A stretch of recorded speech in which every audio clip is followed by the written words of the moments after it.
Don't feel guilty about setting a boundary, okay? Know that a strong no is more attractive than a shaky yes.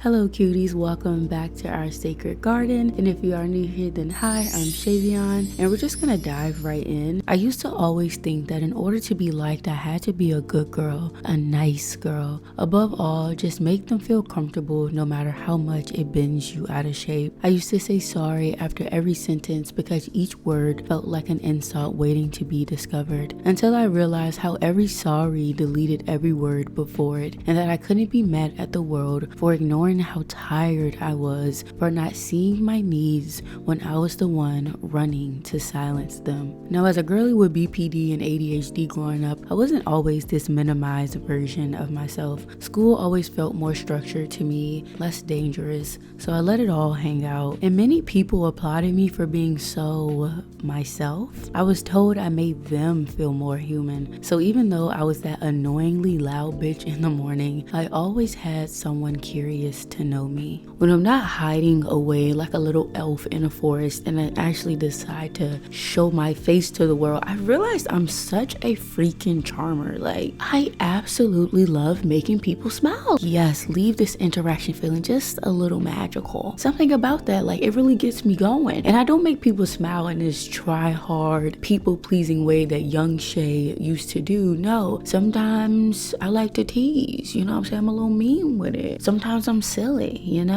A genuine unhinged nutcase that I am. Or sometimes it's simply people seeing how happy a tree makes me. Like, I don't think magnetism is this one shoe fits all type of thing, but I do know that it's most potent when we allow ourselves to simply flow. I know this because I've witnessed it in how people react to me and how I react to other authentic people as well, which is what I want to unpack in this video. Mr. Grumpy Gills. Here we go again.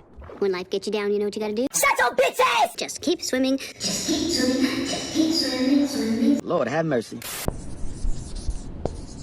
So why should you even care about what I'm saying? Well, we all have a natural form of magnetism, but when you hide yourself under layers of people pleasing, you don't give the world a chance to feel it. Magnetism that can be used to build those dream connections and experiences. I know for me personally, a lot of my people pleasing came from a place of just lacking that internal validation. I didn't have a strong sense of self, so I needed that direction from other people on how I should show up so that I can feel some sense of worthiness through being what they needed in every moment. People pleasing gets so woven into your identity that you think you're doing a good thing by like completely dismissing the things that you actually need and the ways that you actually want to show up, because you're like, well, at least everybody else is happy. But it's like, at what cost though? I know it may sound kind of silly, but when I first gave up my whole good girl act,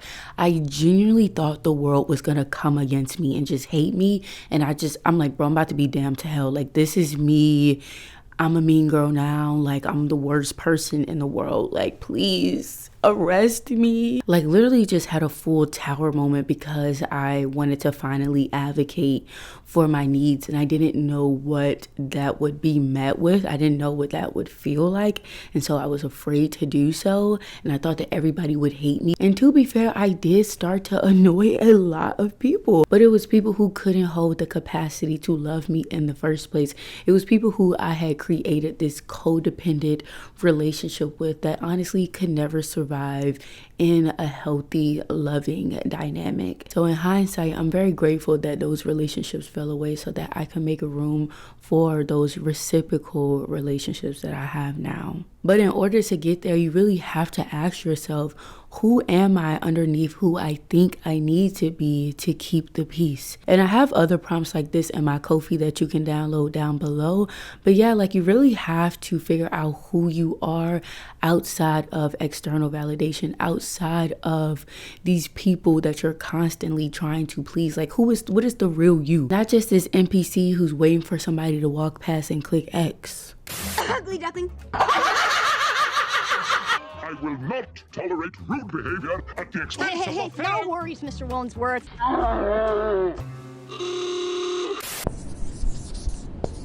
When you take a look around and realize all the people pleasing isn't pleasing anyone, you'll know it's time to step into your natural magnetism. Now, this is when you need to start doing things that connect you with your truest self. Not who your parents want you to be, not who your friends want you to be, who you just naturally are. And sometimes you might not even like what you see and you're like, okay, I need to do a little work on myself. But sometimes what you see is so beautiful and expressive and big and large, and you're just like, bro, how am I not this person when I'm out in the world? And we all have different ways of connecting with that like truest part of ourselves. You know, yoga, meditating, prayer, writing, different forms of art, or even just talking to yourself at home. Towards the end of my friendships, I really just started to feel mean, honestly, because it was really hard for me to communicate my needs and like how I felt. So it kind of just always come out wrong, and I just felt like a really bad person. But I would say once I like kind of spent those 2 years in isolation and I would just pray, write, and like talk to myself, that's how I started to see the gifts that were under my people pleasing, like that deep empathy and understanding and ability to adapt to different situations and different people, like without even being asked. Like, it's honestly such a gift. I was really able to build a very grounded sense of self, and like also during that time I was able to see like what parts of me were actually like the real parts of me and what was just for show. Like, I definitely am not this like super like outgoing person all the time. Like, honestly, I can be such a hermit, but I felt like I needed to always be on, or like I would downplay my sensitivity a lot of times. But then I was also able to see that like I am just a naturally loving person. Like, Shay, I'm not about to let you sit here and convince yourself that you're a mean person when you literally pour so much into people in their face and behind closed doors. But then it was like, even though I found this more secure version of myself, I didn't know how to not feel blocked from being that version of me outside in the world, which I would honestly highly recommend like some childhood meditations for this. Normally what I'll do is just literally envision myself in my childhood bedroom. I will invoke my inner child to sit across from me, and I would just ask her like, what do you need in this moment? Like, what do you need to feel seen? What parts of you did you feel that you had to hide to be safe? Like, let me know like what you need, what parts of you need to be expressed now in this moment. And honestly, that is what led me to creating this YouTube channel. You know, I really feel like my YouTube channel is really just me honoring my inner child, because as a kid I was not really given much room to express or feel, and so it just really feels good to finally be in a space and then cultivate a space where I'm helping other people to understand their internal landscape. I kind of went all over there, but hopefully y'all understand what I'm saying. Really, I just want to affirm to you to get to know yourself and your value, validate those gifts that you have, and then be intentional about how you share those gifts with other people. I knew it was only a matter of time. Billboards I could live with, posters I could even live with, but a bumper sticker, it's Oh my fucking god, she fucking dead. like don't care forever. Bye, bitch. Like that.